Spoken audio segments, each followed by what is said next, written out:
करवा चौथ व्रत कथा। करवा चौथ व्रत कथा। यह व्रत अति प्राचीन है। इसका प्रचलन महाभारत से भी पूर्व का है। यह व्रत सौभाग्यवती महिलाओं के लिए उत्तम माना गया है। सामान्य मान्यता के अनुसार सुहागिन इस व्रत को अपने पति की दीर्घायु के लिए करती है। कहा जाता है इसे पांडवों की पत्नी द्रौपदी ने भी किया था। समय यह व्रत कार्तिक कृष्ण पक्ष की चंद्रोदय चतुर्थी में किया जाता है। व्रत की विधि। कार्तिक मास के कृष्ण पक्ष की चतुर्थी को करवा चौथ कहते हैं। सुहागिन स्त्रियों के लिए यह व्रत श्रेष्ठ माना जाता है। स्त्रियां इस व्रत को पति की दीर्घजीवी होने के लिए करती हैं। इस दिन सुहागिन स्त्रियां चावल पीसकर दीवार पर करवा चौथ बनाती हैं, जिसे वर कहते हैं। इस करवा चौथ में पति के अनेक रूप बनाए जाते हैं तथा सुहाग की वस्तुएं जैसे चूड़ी, बिंदी, बिछुआ, मेहंदी, महावर आदि के साथ दूध देने वाली गाय, करवा बेचने वाली कुम्हारी, महावर लगाने वाली नाइन, चूड़ी पहनाने वाली मणिहारिणी, सात भाई और उनकी इकलौती बहन, सूर्य, चंद्रमा, गौरा और पार्वती आदि देवी देवताओं के चित्र बनाए जाते हैं। सुहागिन स्त्रियों को इस व्रत को निर्जला व्रत रखना चाहिए। सुहागिन स्त्रियों को इस दिन निर्जला व्रत रखना चाहिए। रात्रि को जब चंद्रमा निकल आए तब उसे अर्घ देकर भोजन करना चाहिए। पीली मिट्टी की गौर बनाकर उसकी पूजा की जाती है। नोट: यह दीवार पर करवा चौथ बनाने में कोई असुविधा हो तो करवा का चित्र बाजार से लाकर दीवार पर चिपकाया जा सकता है। करवा चौथ व्रत कथा। नंबर 1। एक साहूकार था जिसके 7 बेटे और एक बेटी थी। सातों भाई बहन एक साथ बैठकर भोजन करते थे। एक दिन कार्तिक की चौथ का व्रत आया तो भाई बोला, बहन आओ भोजन करें। बहन बोली कि आज करवा चौथ का व्रत है, चांद उगने पर ही खाऊंगी। तब भाइयों ने सोचा कि चांद उगने तक बहन भूखी रहेगी, तो एक भाई ने दिया जलाया, दूसरे भाई ने छलनी लेकर उसे ढका और नकली चांद दिखाकर बहन से कहने लगा कि चांद उग आया, अर्घ दे दो। बहन अपनी भाभीयों से कहने लगी, चलो भाभी अर्घ दे दें। भाभी बोली, तुम्हारा चांद उगा होगा, हमारा चांद तो रात को उगेगा। बहन ने जब अकेले ही अर्घ दे दिया और खाने लगी तो पहले गिलास में बाल आया, दूसरे गिलास में कंकड़ आया और तीसरे गिलास मुंह की ओर किया तो ससुराल से संदेशा आया कि उसका पति बहुत बीमार है, जल्दी भेजो। माँ ने जब लड़की को विदा किया तो कहा, रास्ते में जो भी मिले उसके पाँव लगना और जो कोई तुम्हें सुहाग का आशीष दे तो उसे पल्ले में गांठ लगाकर उसे कुछ रुपए दे देना। बहन जब भाइयों से विदा हुई तो रास्ते में जो भी मिला उसने यही आशीष दिया कि तुम 7 भाइयों की बहनों, तुम्हारे भाई सुखी रहे, तुम उनका सुख देखो। सुहाग का आशीष किसी ने भी नहीं दिया। जब वह ससुराल पहुंची तो दरवाजे पर छोटी नंद खड़ी थी। वह उसके पाँव लगी तो उसने कहा, सुहागिन रहो, सपूती हो। उसने यह सुनकर पल्ले में गांठ बांध ली और नंद को सोने का सिक्का दे दिया। जब भीतर गई तो सास ने कहा कि पति धरती पर पड़ा है। तब वह उसके पास जाकर उसकी सेवा करने के लिए बैठ गई।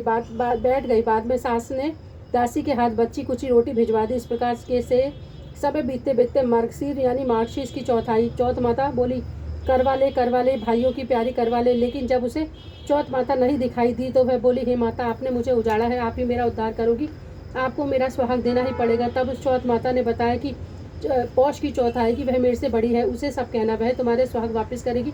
पौष की चौथ आकर चली गई, माघ की चली गई, फागुन की चली गई, चैत, वैशाख, ज्येष्ठ, आषाढ़ और श्रावण, भादो आदि सभी चौथे आकर यही कहकर चली गई कि आगे वाली को कहना। असाज की चौथ आई, असोज की चौथ आई तो उसने बताया कि तुम पर कार्तिक की चौथ नाराज है, उसी ने तुम्हारा सुहाग लिया है, वही वापस कर सकती है, वही आएगी तो उसके पांव पकड़कर विनती करना। यह बताकर वह भी चली गई। जब कार्तिक की चौथ आई तो वह गुस्से में बोली, भाइयों की प्यारी करवाले, दिन में चांद उगाने वाली करवाले, व्रत खंडन करने वाली करवाले, भूखी करवाले। यह सुनकर वह चौथ माता को देखकर उनके पाँव पकड़कर गिड़गिड़ाने लगी, हे चौथ माता, मेरा सुहाग तुम्हारे हाथों में है, आप ही मुझे सुहागिन करें। तो वह जो है गिड़गिड़ाने लगी और बोली, हे चौथ माता, मेरा सुहाग आपके हाथों में है, आप ही मुझे सुहागिन करें। तो चौथ माता बोली, पापिन हत्यारिन, मेरे पाँव पकड़कर क्यों बैठी है। तब वह बोली कि जो मुझसे भूल हुई उसे क्षमा करो, अब भूल नहीं करूंगी। तो चौथ माता ने उसे प्रसन्न होकर आंखों से काजल, नाखून से मेहंदी और टीके में से रोली लेकर छोटी उंगली से उसके आदमी पर छींट दिया तो वह उठकर बैठ गया और बोला, आज मैं बहुत सोया। वह बोली, क्या सोए, मुझे तो 12 महीने हो गए, अब जाकर चौथ माता ने मेरा सुहाग लौटाया है। तब उसने कहा, जल्दी से माता का पूजन करो। तब चौथ माता की कहानी सुनी, करवा का पूजन किया और प्रसाद खाकर दोनों पति पत्नी चौपर खेलने बैठ गए। नीचे से दासी आई और उनसे बोली, उन्हें दोनों ने पूजन किया, कहानी सुनी, पूजन किया और प्रसाद खाकर दोनों पति पत्नी चौपड़ खेलने बैठ गए। नीचे से दासी आई, उसने उन दोनों को चौपड़ पासे से खेलते देखा तो उसने सासू जी को जाकर बताया। तब से सारे गांव में यह बात प्रसिद्ध हो गई कि जो स्त्रियां चौथ माता का व्रत करती हैं उनका सुहाग अटल रहता है। इस तरह से साहूकार की बेटी का सुहाग दिया, उसी तरह से चौथ माता सबको सुहागिन करे, हमें भी सुहागिन करे और सब कथा सुनने वालों को, देखने वालों को सबको सुहागिन करे। यही करवा चौथ माता के उपवास की सनातन महिमा है। करवा चौथ व्रत कथा नंबर 2। अति प्राचीन काल की बात है। एक बार पांडुपुत्र अर्जुन तप करने के लिए नीलगिरी पर्वत पर चढ़ ले गए। तब इधर पांडवों पर अनेक मुसीबतें पड़ी पहले से थी। इससे द्रौपदी ने शोक विहल होकर कृष्ण की आराधना की। कृष्ण उपस्थित हुआ और पूछा, कहो क्या कष्ट है तुम्हें। करवा चौथ व्रत कथा। अति प्राचीन काल की बात है। एक बार पांडुपुत्र अर्जुन तप करने के लिए नीलगिरी पर्वत पर चले गए। इधर पांडवों पर अनेक मुसीबतें पहले से थी। इससे द्रौपदी ने शोक विहल होकर कृष्ण की आराधना की। कृष्ण उपस्थित हुआ और पूछा, कहो क्या कष्ट है तुम्हें। प्रभु द्रौपदी ने हाथ जोड़कर कहा, मुझे क्या कष्ट है। आप तो स्वयं जानते हैं, आप तो अंतर्यामी हैं। मुझे कष्टों के बोझ ने विहल कर दिया है। कोई ऐसा उपाय है जिससे इन कष्टों से छुटकारा मिल सके। तुम्हारा प्रश्न अति उत्तम है द्रौपदी। कृष्ण मुस्कुराकर बोले, फिर मुझ दुखी नारी का कष्ट दूर करने का उपाय बताइए। द्रौपदी ने पूछा। यही प्रश्न एक बार पार्वती जी ने शिवजी से किया था। तब श्री शिवजी ने करवा चौथ का व्रत का विधान बताया। प्रभु करवा चौथ की जानकारी मुझे भी दीजिए और उसकी कथा कहिए। तब कृष्ण ने एक पल सोचने के बाद कहा, दुख सुख जो सांसारिक माना जाता है, प्राणी उसमें सदा ही लिप्त रहते हैं। मैं तुम्हें अति उत्तम करवा चौथ व्रत की कथा सुनाता हूँ, इसे ध्यान से सुनो। प्राचीन काल में गुणी विद्वान धर्मपरायण एक ब्राह्मण रहता था। उसके 4 पुत्र थे और एक गुणवती सुशील पुत्री थी। पुत्री ने विवाहित होकर चतुर्थी का व्रत किया, किंतु चंद्रोदय से पूर्व ही उसे यशोदा ने बाध्य कर दिया। इससे उसके स्नेही भाइयों ने छल से पीपल की आड़ में कृत्रिम चंद्रमा बनाकर दिखा दिया। लड़की ने अर्घ्य देकर भोजन कर लिया। भोजन करते ही उसके पति की हृदय गति बंद हो गई। इससे दुखी होकर उसने अन्न जल त्याग दिया और रात्रि में इंद्राणी भूविचरण करने आई। ब्रह्माणी पुत्री ने उससे अपने दुख का कारण पूछा। इंद्राणी ने बताया, तुम्हें करवा चौथ व्रत में चंद्र दर्शन से पूर्व भोजन कर लेने से यह कष्ट मिला है। तब उस लड़की ने अंजलि बांधकर विनय की और इससे मुक्त होने का कोई उपाय बताइए। इस पर चंद्राणी ने कहा, यदि तुम विधि पूर्वक अगली करवा चौथ का व्रत करो तो तुम्हारा पति पुनः जीवित हो जाएगा। कन्या ने ऐसा करने का वचन दिया और उसका पति स्वस्थ हो गया। इस पर कन्या ने वर्ष भर तक प्रत्येक चतुर्थी का व्रत किया और अनंत अखंड सुहाग प्राप्त किया। श्री कृष्ण ने कहा, हे द्रौपदी, यदि तुम इस व्रत को करोगी तो तुम्हारे सभी संकट टल जाएंगे। इस प्रकार द्रौपदी ने यह व्रत किया और पांडव सभी क्षेत्र में विजयी हुए। इस प्रकार सुख सौभाग्य पुत्र पौत्र आदि तथा धन दाने के इच्छुक स्त्रियों को इस व्रत को विधि पूर्वक करना चाहिए। इस व्रत में भगवान शंकर की आरती की जाती है। करवा चौथ व्रत कथा नंबर 3। एक ब्राह्मण परिवार में 7 बहुएं थी। 6 बहुओं के मायके वाले बहुत अमीर थे। इस कारण से ससुराल में उनका बड़ा मान होता था, परंतु छोटी के मायके में कोई नहीं था। वह घर का सारा कामकाज करती थी, सबकी सेवा करती थी, पर कोई भी उससे प्यार नहीं करता था। सभी धुतकारते थे। तीज त्योहार पर जब उसके मायके से कोई नहीं आता था तो वह बहुत दुखी होती थी। हर वर्ष की तरह इस वर्ष भी करवा चौथ का व्रत आया। अन्य बहुओं के मायके से उनके छोटे भाई करवा लेकर आए, पर छोटी के मायके में यदि कोई होता तो करवा लेकर आता। सास भी छोटी को ही खरी खोटी सुना रही थी, पर वह दुखी होकर घर से निकल पड़ी और जंगल में जाकर रोने लगी। इस पर नाग बहुत देर तक उनका रोना सुनता रहा। अंत में वह अपने बिल से निकल आया और छोटी बहू से पूछने लगा, बेटी क्या बात है, तुम क्यों रो रही हो। छोटी बहू बोली, आज करवा चौथ है, मेरा कोई भाई नहीं है। यदि कोई मेरा भाई होता तो आज जरूर करवा लेकर आता। नाग को छोटी बहू पर दया आ गई। नाग ने कहा, बेटी तुम घर जाओ, चलो मैं अभी करवा लेकर आता हूँ। थोड़ी देर बाद नाग ससुराल पहुंचा। ससुराल वाले इतना सम्मान देखकर चकित रह गए। सास भी प्रसन्न हो गई। सास ने प्रसन्न मन से छोटी बहू को नाग देवता के साथ विदा किया। नाग देवता ने छोटी बहू को अपना सारा महल दिखाया और कहा, जितने दिन चाहो आराम से रहो, मन चाह खाओ, मन चाह पहनो, पर एक बात याद रखना, सामने रखी नाद को कभी मत खोलना। छोटी बहू सारा समय महल में आराम से काटती, पर नाद के बारे में उत्सुकता उसकी बढ़ती जाती। एक दिन जब घर में कोई नहीं था तो उसने नाद उठाकर देखा तो हजारों छोटे छोटे सांप के बच्चे इधर उधर रेंगने लगे। उसने जल्दी में नाद ढक दी। जल्दी में एक सांप की पूंछ नाग के नीचे आकर कट गई। शाम को नाग के आने पर छोटी ने अपनी गलती स्वीकार कर ली। नाग ने उसे क्षमा कर दी। अब जब छोटी ने ससुराल जाने की इच्छा की तो उसे धन रत्न आदि देकर विदा किया। छोटी के ससुराल वालों में अब बड़ी इज्जत होने लगी। उनकी बड़ी इज्जत होने लगी। जिस सांप की पूंछ कटी थी सभी उसे बांडा कहकर तंग कहते थे। एक दिन उसने अपनी माँ से पूछा कि मेरी पूंछ कैसे कटी। माँ ने कहा कि छोटी बहू के नाद उठाने और जल्दी में रखने में तुम्हारी पूंछ कट गई। तो वो बोला, जो बांदा था वह बोला कि मैं आज छोटी से बदला लूंगा। माँ के बहुत समझाने पर भी वह एक दिन चुपचाप छोटी के घर पे जाकर छुप गया और मौका पाकर उसे काटने की सोचने लगा। वह छोटी बहू और उसकी सास में किसी बात पर बहस हो रही थी। छोटी कसम खाकर कह रही थी, छोटी बहू जो कसम खाकर बार बार कह रही थी, मैंने ऐसा नहीं किया। जब वह कह रही थी, मुझे बांडा भैया से प्यारा कोई नहीं है, उन्हीं की कसम खाकर कहती हूँ कि मैंने ऐसा नहीं किया। बांडा ने जब सुना तो सोचने लगा कि यह मुझसे इतना प्यार करती है, मैं उसे ही काटने आया हूँ। वह चुपचाप घर चला गया। माँ ने पूछा, ले आए बहन से बदला। तब वह कहने लगा, माँ बहन से कैसा बदला। तभी से बांडा भाई व छोटी बहन हुए। प्रतिवर्ष करवा चौथ के दिन करवा लेकर जाता है। सभी से बांडा भाई व छोटी बहन हुए। भाई प्रतिवर्ष करवा चौथ के दिन करवा लेकर जाता है, वह बहन बड़े प्यार से करवा चौथ का व्रत करती है। करवा चौथ व्रत कथा नंबर 4। प्राचीन काल में करवा नाम की एक पतिव्रता स्त्री अपने पति के साथ नदी के किनारे गांव में रहती थी। कार्तिक मास के कृष्ण पक्ष की चतुर्थी यानी चौथ के दिन उसका पति नदी में स्नान करने के लिए गया। स्नान करते समय एक मगरमच्छ ने उसके पैर पकड़ लिया और वह करवा करवा नाम लेकर जोर जोर से अपनी पत्नी को पुकारने लगा। उसकी आवाज़ सुनकर उसकी पत्नी दौड़ी दौड़ी आई और उसने मगर को कच्चे धागे से बांध दिया। मगर को बांधकर वह यमराज के यहाँ पहुंची और यमराज से बोली, भगवान, मगरमच्छ ने मेरे पति के पैर पकड़ लिए हैं, अतः पैर पकड़ने के अपराध में आप अपने बल से उस मगरमच्छ को नरक में ले जाओ। यमराज ने कहा, अभी मगरमच्छ की आयु शेष है, अतः मैं उसे नहीं मार सकता। इस पर करवा ने कहा, यदि आप ऐसा नहीं करोगे तो मैं आपको श्राप देकर नष्ट कर दूंगी।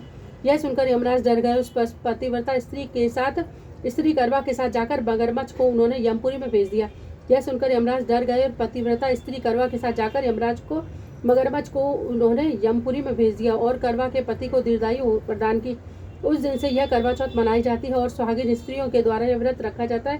हे करवा माता, जैसे तुमने अपने पति की रक्षा की वैसे ही सबके पतियों की रक्षा करना। जय करवा माता की जय।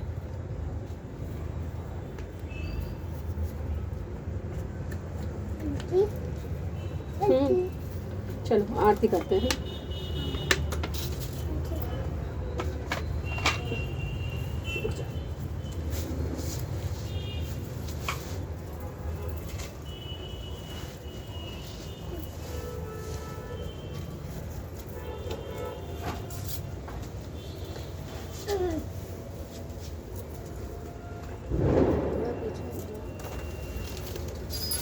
जल छोटी तुम ले लो, बड़ी तुम ले लो।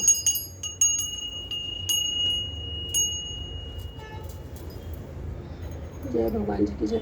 जय गणेश जय गणेश जय गणेश देवा, माता जाकी पार्वती पिता महादेवा।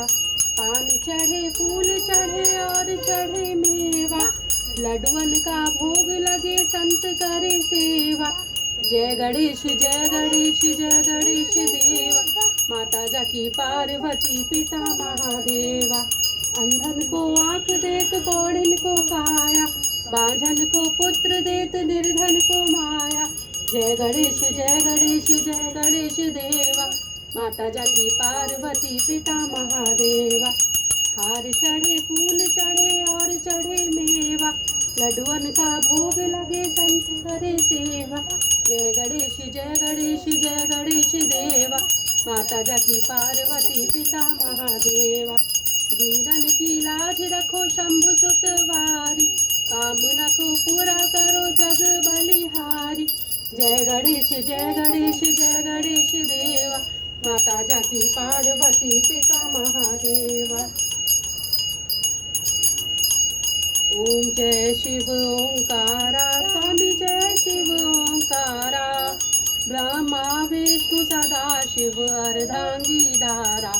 ओम जय शिव ओंकारा, एकानन चतुरानन पंचानन राजे।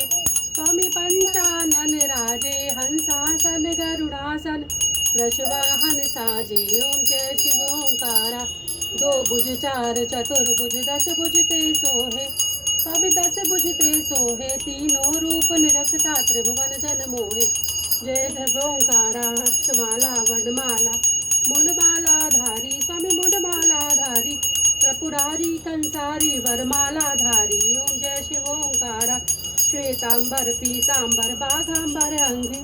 स्वामी बाघांबर अंगे, सनकादिक ब्रह्मादिक भूतादिक संगे।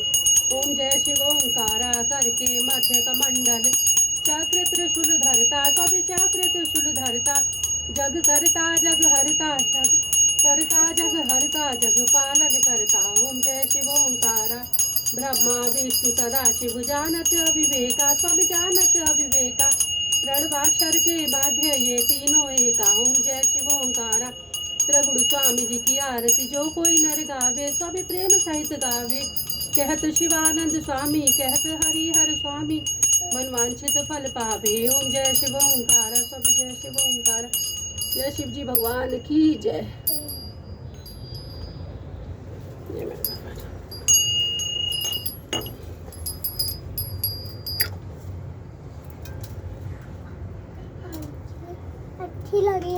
कर्पूरगौरं करुणावतारं संसार सारं भुजगेन्द्रहारं सदा वसन्तं हृदयारविन्द्रे भवं भवामी सहितं नमामि।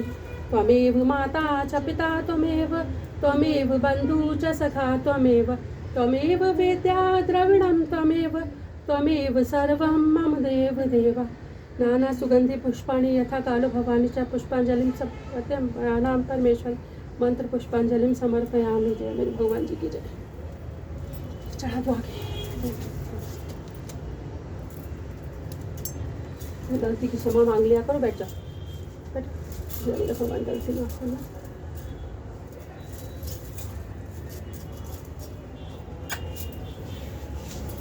वही बच्ची नहीं आई, अब तक नहीं आई। अच्छा नहीं आई, अच्छा है ना, रोएगी नहीं तो आती तो रोती। हाँ, आती तो रोती। आती तो रोती। ले आओ बेटे, ले आओ बच्चा, शाम भाभी को ले आओ। बड़ी बुआ नहीं आई अभी। हाँ बड़ी बुआ भी छोटी जैसी आई। अभी वो अपने फ्रेंड को दिखा रही है। क्या अपने फ्रेंड को दिखा रही है। अपने फ्रेंड को दिखा रही है। हाँ। वो कहते हैं अच्छी तैयार भी होके नहीं गई थी। जय मेरी गंगा मैया की जय। आपने इसको पाउडर क्यों नहीं लगाया? वो छोटी है ना, नहाने के बाद यूज करती है।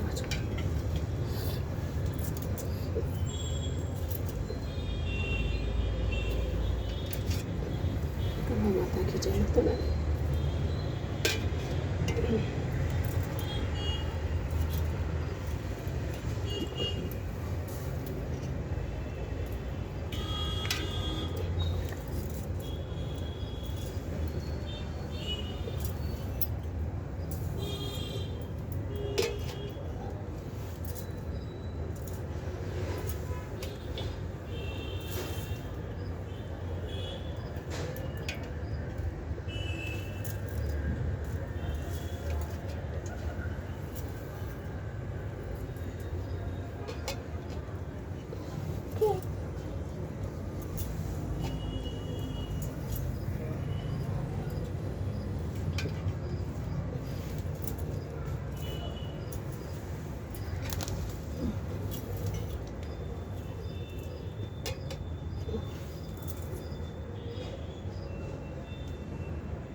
जय माता रानी की जय माता रानी। हाँ फसाई चेरा चुन्नी।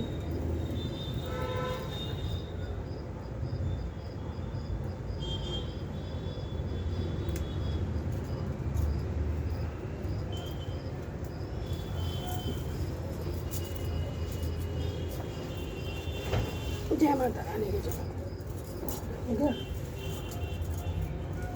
देख मामा रुक जा,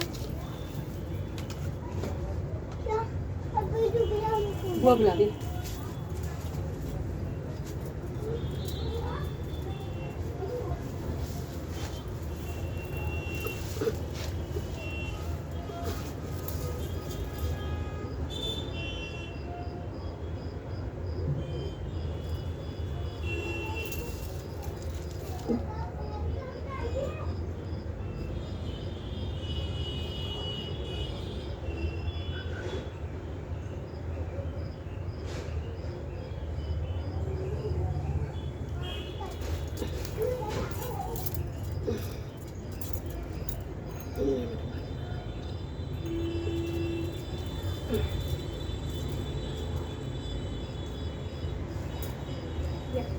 आ गया, वो बंद कर दिया बेटा। कर दो। रो तो नहीं रही? नहीं, ये देखो।